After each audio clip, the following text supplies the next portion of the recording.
Most people spend their entire lives stuck in the same financial loop: work, pay bills, repeat.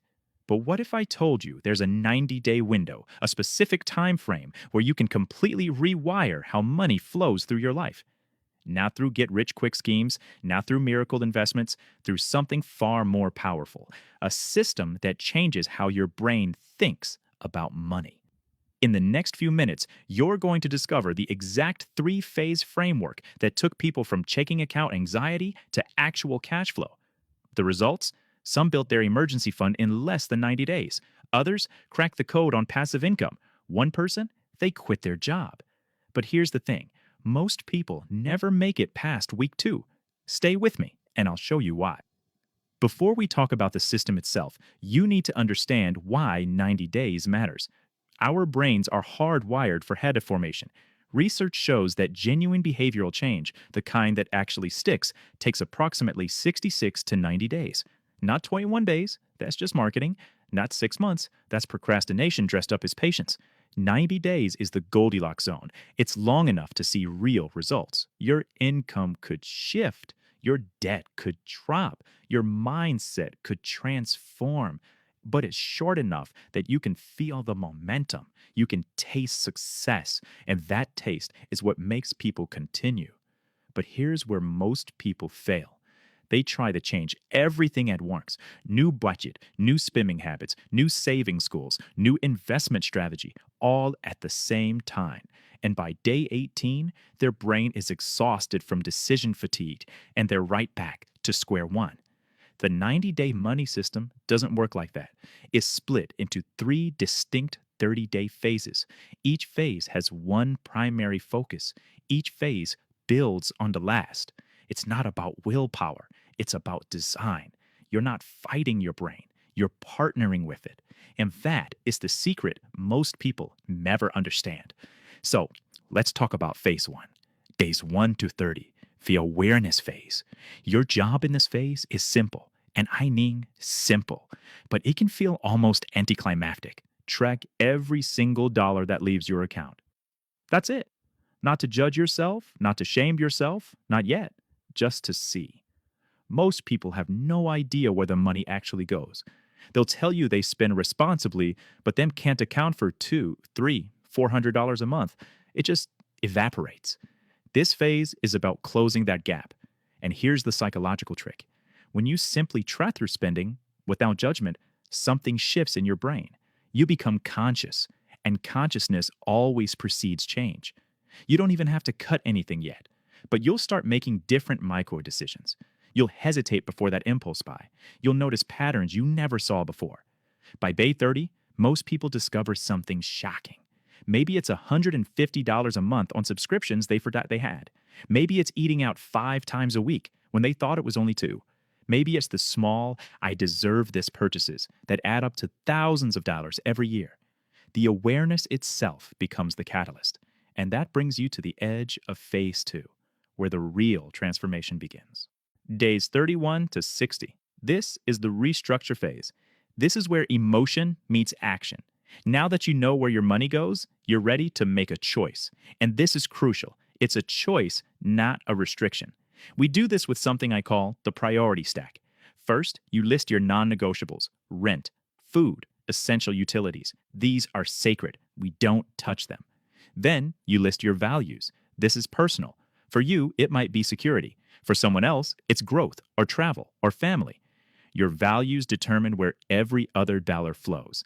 Someone who values security will build an emergency fund first. Someone who values growth might invest in a course.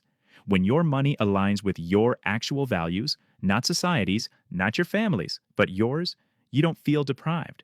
You feel aligned. Then comes the cut. Anything that doesn't serve your survival or your values, it gets reduced or eliminated. That unused subscription, that habit that drains you, this is where it gets emotional. Because cutting isn't just about money. It's about identity. I'm someone who goes out to eat. I'm someone who has that streaming service. You're not. You're becoming someone different, someone with choices. By day 60, your money has been rerouted. Maybe it's an extra $200 a month. Maybe it's $800. The number doesn't matter. What matters is this: money is finally flowing somewhere you chose. Which brings us to days 61 through 90, the acceleration phase. This is where the system compounds. You now have a surplus, real money, and you're at a crossroads. You can spend it or you can deploy it. Most people spend it. This system doesn't. Your new cash flow has three specific destinations. First, the safety net. You build a 1-month emergency fund, then 2, then 3. This isn't investing, it's insurance. And the psychological impact of having 3 months of expenses just sitting there, it changes everything. You're no longer desperate. Desperation makes bad decisions. Safety makes strategic ones. Second, be income stream. With a surplus and a safety net, you can invest in something that generates a return. Maybe it's education that leads to a raise, a micro business, or actual investments. The key is this money now works for you. It's multiplying. Third, and this is critical, the reward. You must allocate 10% of your surplus to something purely joyful. A meal out, a hobby, something that reminds you that money isn't the enemy of happiness, it's the servant of it. By day 90, you've built security, you've started diversifying your income, and you've rewired your entire relationship with money. And you haven't felt deprived. You felt powerful. Let me give you 3 quick examples. Sarah, a freelancer, found she was spending $180 a month on apps she didn't use. She redirected that into a 3-month emergency fund. By day 90, the confidence from that security led her to raise her rates and earn 30% more. Then there's Marcus. He was drowning in $8,000 of consumer debt. He made brutal cuts, no dining out, no extras. By day 90, he'd paid off over $5,000. The money was always there. The system just made it visible. And Alicia. She was high income but broke. Lifestyle creep ate her entire salary. The system forced her to ask what she actually valued. It wasn't designer clothes. It was security and learning. By day 90, she had a 3-month emergency fund and had invested in a certification that could boost her income by $15,000 a year. 3 different people, 1 outcome. They all regained agency over their money.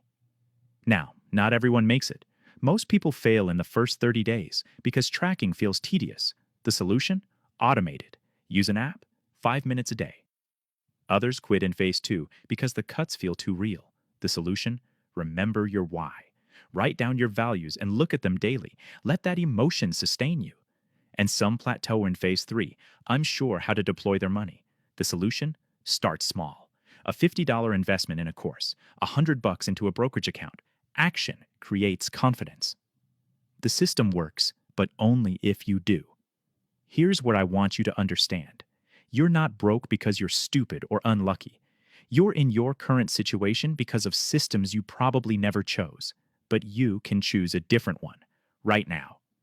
In 90 days, you could be unrecognizable, not because you got lucky, but because you followed a framework designed to work with your brain, not against it.